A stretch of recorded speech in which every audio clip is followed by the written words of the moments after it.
new contractor or you're thinking about becoming a contractor at FedEx Ground or just a a company owner, period, we're talking about trucks and over the road or even local, one of the most important things is safety. And how are you going to keep your guys safe on the road? What can you do to make sure that they're safe? Because if they're safe, that means that your company is going to be more profitable. That means that you're going to get better scores at FedEx. You're going to get better runs, better contracts, a little more bidding power. And so you definitely want to keep that in mind, making sure that your drivers are safe and comfortable. And it really doesn't take much. One of the things you can do is just talk to your drivers. Talk to your drivers about what are some of the things that they feel like they would need in their truck to stay safe. Monetary incentives are always a good thing, but they're not the all be all end all. Safety bonus, hey, every week that you do your online training and you don't have any incidents, you get an additional 1 to 3 cents or whatever kind of pay package you have set up for your drivers. You throw some kind of monetary incentive in there, and that will definitely go a long way. Very important, especially if you have guys that are over the road, guys and girls that are over the road doing OTR stuff, teams. You want to make sure they're comfortable and able to get good sleep, have a good mattress, have good pillows. That's actually very important. Make sure that they're comfortable in the back of the truck. For me, I know I like white noise when I'm sleeping, and so maybe you have a fan in the truck that helps with that. The person likes white noise, or just to help them stay cool in the back. I would say make sure that the drivers are communicating if they're running teams, and maybe that your dispatching team or your contracting team, or whoever your management team emphasizes how important it is to drive the truck smoothly so as to not interfere with the person in the back who's resting. Sometimes it's hard to do. But you do your best. Make sure you stand in a straight line, slowing down if there's a lot of bumps, not braking hard. If you're going to listen to music, have a Bluetooth in or something like that. That's very important also. Obviously, hands-free devices inside a commercial vehicle is very important. Humans are humans though, and so sometimes they will do things that are unsafe. So how do you want them to do the right things? But if they're going to do the wrong things, what is the right way to go about the wrong things? If that makes any sense. Maybe make sure that you have phone stands in all of your trucks. What is the most common phone stand? What's the most popular? What's at a reasonable price that you can get at Amazon or at the local truck stop that will fit in all of your trucks that your drivers can uh, universally. I'm not saying you should go out and get you guys iPods or whatever, but you can get a decent Bluetooth headset at a truck stop for a decent price. Maybe add that into their safety bonus. Hey, here's a safety bonus. Maybe use this to purchase a headset. That's very important. Yeah, those are just a couple things, just to name a few that I believe that are important for safety on the road. I think that at times maybe you should also, I wouldn't say drill your drivers, but make sure that you exercise them. And what I mean by exercise them is if you get put over for a DOT inspection, the DOT inspection will go a lot smoother and you have a better chance of walking away with a clean inspection if you have all your paperwork in order. When I was in the Army, every day before we drove or anything like that, we would get inspected. Your driver's license, your whatever that you needed in order to drive that vehicle was an expectable item that you had to have on you. And obviously, guys aren't probably going to check their book every day, but once a month or so, just like, hey, run an exercise like, hey, in a scenario that you were to get pulled over, let's make sure that you got all the documents that you need. If you have that book and you hand it to that DOT inspector, and that book already has your paper law books, it has your fuses, it has all of your insurance and all of your permits, all in order, and everything, your driver's license. Once you getting pulled over, hey, you got that driver's license in there. You got your DOT physical in there, whatever that's an inspectable item. If you make sure that's in there when you hand it to that DOT inspection, he's gonna be like, okay, this driver has their stuff together, and he might say, okay, this guy's got his stuff together, so he's probably not gonna look at you as hard. But if you come out unorganized and you don't have everything together, then he's probably gonna start. What else does this person or this driver not have together? What else is not organized? And they're gonna take a deeper look at you. So sometimes just make sure that your drivers are thinking about things like that.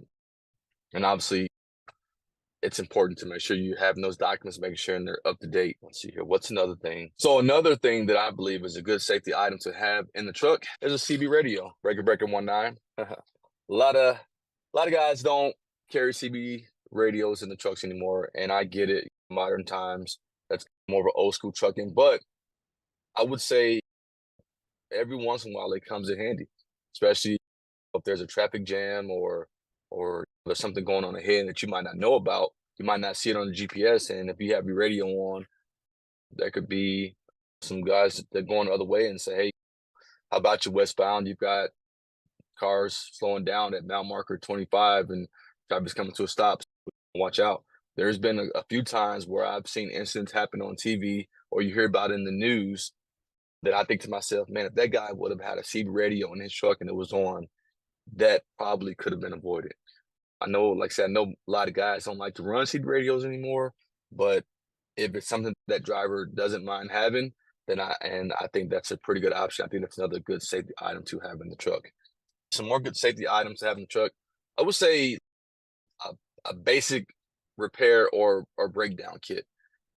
Most drivers nowadays, unless they're the owner of the truck, they're probably not gonna be too fast to want to do anything to that truck. But if you do have a driver who's willing to do something small to get the truck back on the road, then definitely I would highly recommend providing that driver with a toolkit.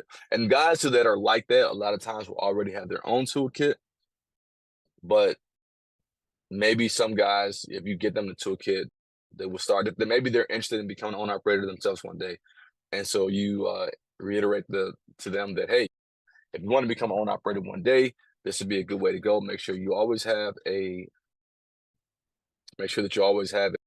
safety kit inside of the truck or a basic breakdown kit inside of the truck for something like, for example, I was on the side of the road one day and I had a blown air to air hose, and I keep 100-mile-an-hour tape in the truck, and I was able to wrap the 100-mile-an-hour tape around the hose to cover the hole up to get it to the next truck stop in order to replace the part. Now, like I said, our driver's going to be willing to do that. Maybe not, but there might be something like a fuse or something really small, a light bulb out that driver can do, and then maybe you compensate them for that. Obviously, you want to make sure that whatever that item is that was going on is actually a legit problem. Because I know some guys don't. I know some companies don't like for the drivers to work on the truck at all for liability issues, and also who's to say that driver isn't creating those problems themselves just so they can fix it and get paid for it. I don't know. You just have to know your driver. But most guys don't like to be stuck on the side of the road because not only they're losing pay, they're losing time. So if you have a driver who's willing to make little fixes and repairs on the truck during the breakdown to get the truck back on the road, then definitely I would say provide a toolkit for that driver. Yeah, I think that's pretty important. AP, very important, especially in today's newer trucks. They run in the DPF and all that good stuff. You don't want to idle that truck if you don't have to. So if you have a good APU in that truck that's keeping the truck cool, keeping it warm, and that driver is able to power all their devices with that APU, then that's going to make them a lot happier. That's going to make them a lot safer because there's nothing like trying to sleep in a 90-degree truck and you're not going to be able to sleep very well. And same thing if it's too cold, you're probably not going to be able to sleep very well either. Just something to think about. So another safety thing I would say would be health. Driver health is very important. We're out here on the road and you pass no less than probably 500 restaurants a day where you're talking about your McDonald's and your Arby's and your whatever they sell at the truck stop, and that stuff isn't always good for you. I would recommend putting a refrigerator in the truck for that driver. So that way they can cook their own meals or bring meals from home. That's going to be a lot healthier. And if that driver is a lot healthier on the road, they're going to be a lot safer on the road. And they're going to be more alert because they're going to be eating better. Whatever you put in your body, if you're not eating good, then that's how your body's going to feel. You're going to feel drowsy. You're going to feel lazy. So you want to keep that energy up. You want to provide that driver the ability to have some kind of refrigerator in the truck and a microwave. If a microwave, also an inverter or converter, rather, not an inverter, a converter. So that way they can, a lot of newer trucks already come with those, but if it doesn't, you can order one on Amazon or you can order one at a truck stop and get it installed for, relatively low price. So that way that driver can power up their devices. What if that driver has a CPAP machine? You want them to be able to power that CPAP machine up. So those are some things to think about. Definitely a microwave so that driver can bring food from home and warm up that food on the road and spend less time inside the truck stop eating unhealthy food. So just a couple things to think about there as well. If you're not showing your drivers that you appreciate them, contractors, you definitely want to show your drivers that you care about them. Sometimes it's the intangibles. Yeah, you can give monetary compensation, but sometimes it's the intangibles that you want to make sure that your drivers are able to get in touch with somebody. We always talk about not calling your drivers in the middle of the night or when you know they might be sleeping.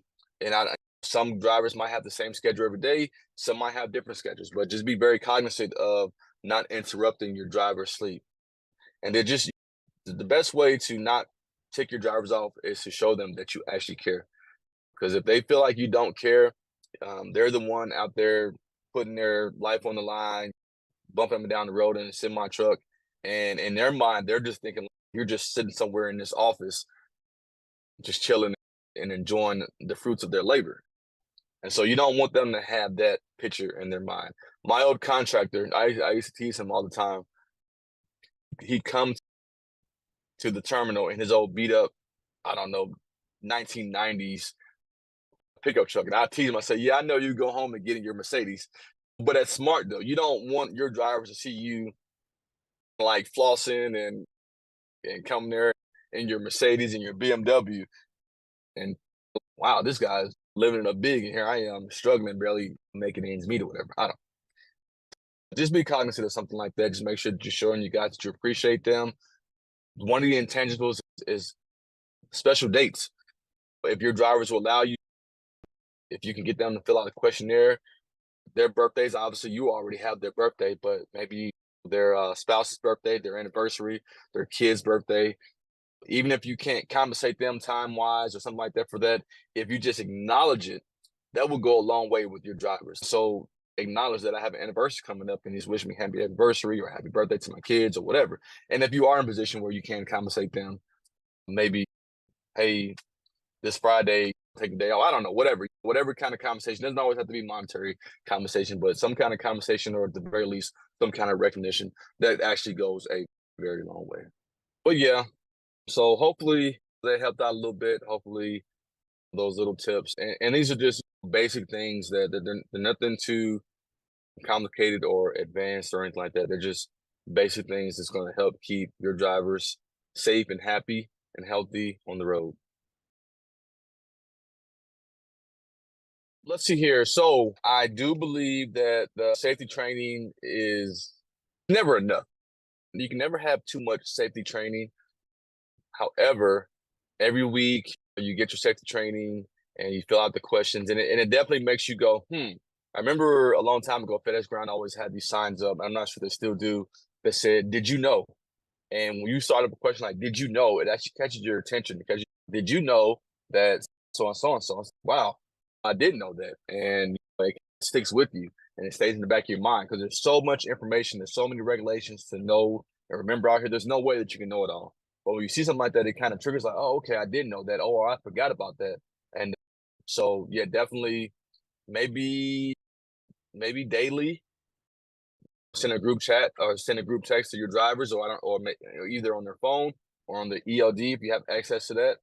Hey, did you know or did you remember to Not like you're babysitting them, but just like, hey, just a reminder, don't forget to check your oil. And the next day, hey, just a reminder. Obviously, guys should be doing their pre-trips every day, but human beings get lazy. But if you point out to them specific things, hey, don't forget to check your tire pressure today. Do something specific for that day. If there's going to be an additional training that you do with your drivers outside of the online training, I would say periodically, maybe quarterly, if you can, run your drivers through a pre-trip. Make sure they're doing a correct pre-trip.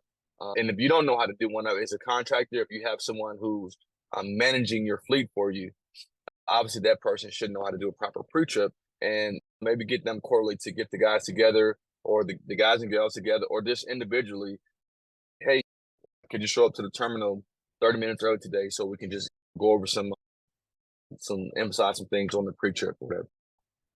And I think that would go a long way, because there might be things that guys don't remember when you're in CDL school and you're going through. A lot of guys are just, they're remembering stuff, they're going through the motion, but they're not actually understanding the why something works. And when you understand the why something works, and you understand when it's not working, or when you know what it looks like, then wrong will stand out to you. And so that's very important. So I would definitely check on that as well. But yeah, hopefully you guys got some pretty good information from that. Just covering the basics. Follow me on YouTube, Smooth Operator Trucking. I put out a lot of videos on there about trucking related things. And yeah, just remember, it's not about how much you make, it's about how much you keep. Hard times don't last, hard truckers do. And last but not least, stay smooth, my friend.